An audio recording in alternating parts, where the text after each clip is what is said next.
In the movie Hell and Back, we remember that the gypsy told the main character he is haunted by the Dark Lord of the Sea, which, when broken down, is symbolic for our government under maritime law, creating a corporatocracy. Before I proceed with the next set of movies and their legal symbolism, I wanted to touch back on maritime law. Maritime law deals with contracts made at sea as it relates to business, commerce, and navigation. These set of laws are under Admiralty jurisdiction. Admiralty is the jurisdiction which takes cognizance of all transactions and proceedings relative to commerce and navigation and to damages or injuries upon the sea. Maritime laws became popular in the 1500s, having its roots with the British Royal Navy. Because America was a British colony, our maritime and admiralty laws have their roots in Britain's laws. In a nutshell, maritime law deals with commercial contracts and trading overseas. Admiralty jurisdiction can be thought of as the strong arm, dealing with the legal proceedings that arise when maritime contracts are broken. Because of the strong arm quality, maritime and admiralty are under the executive branch of the United States. When you look at the American flag, it has clean borders, meaning you're under the regular federal jurisdiction. When you see the yellow fringe, it means you're under the Admiralty Maritime jurisdiction. When under Admiralty jurisdiction, you're under the Executive Office of the United States, and thus the President. All personnel in our Navy are under Admiralty jurisdiction because they signed a maritime contract in order to be part of the crew.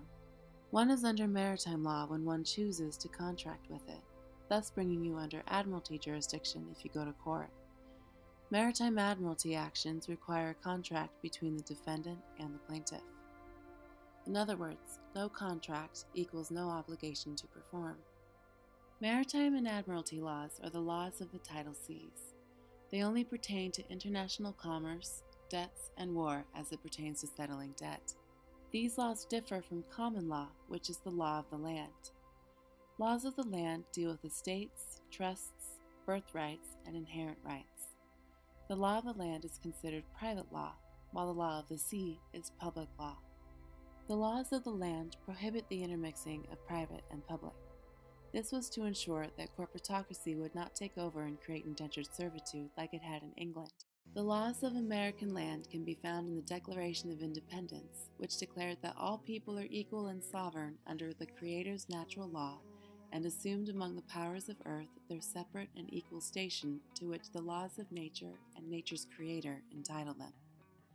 Up until 1933, most Americans were sovereign and reserved the right to create private laws for their own private property, so long as the laws fit into the guidelines for peace, life, liberty, and the pursuit of happiness. For example, one can make the use of marijuana legal on one's own private property. However, one cannot make murder legal because that would be denying the life of another. Over the years, however, Americans became less and less self-reliant while simultaneously becoming more reliant on international trading and globalization, and thus the executive branch. With the stock market crash, Americans left their sovereignty and private laws behind, opting instead to become 14th Amendment citizens.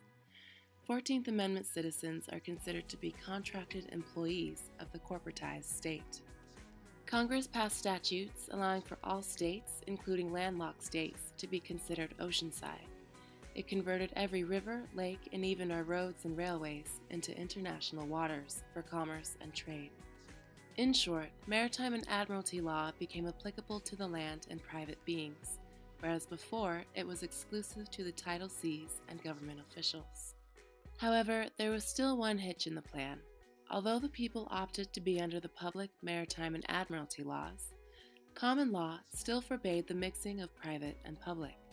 There needed to be a bridge between the two. The common law living man had to be converted into a public corporation in order to operate as an employee under the federal government. This is where your birth certificate comes in. At the hospital, your parents filled out a certificate of live birth. This is essentially the application to become a public entity. The birth certificate you receive, along with your social security number and voter registration, creates your bond to maritime and admiralty jurisdiction, and thus solidifies your bond to the executive office. Private common law is for the living. Public maritime admiralty law is for the non-living, corporations. Once your birth certificate was filed, you're now considered a non-living corporate entity engaged in commercial maritime contract with the federal government, placing you under Admiralty jurisdiction. Our right to create our own private laws was converted into a privilege to vote for somebody else to create laws for us. And that somebody else has allegiance first and foremost to the facilitation of commerce and paying corporate debts to foreign creditors. Maritime and Admiralty had the largest impact on two areas of American life: our banking and economic system, as well as our judicial system. But again, all of this is a choice. And the beautiful thing about choices are that you can pick what's best for you.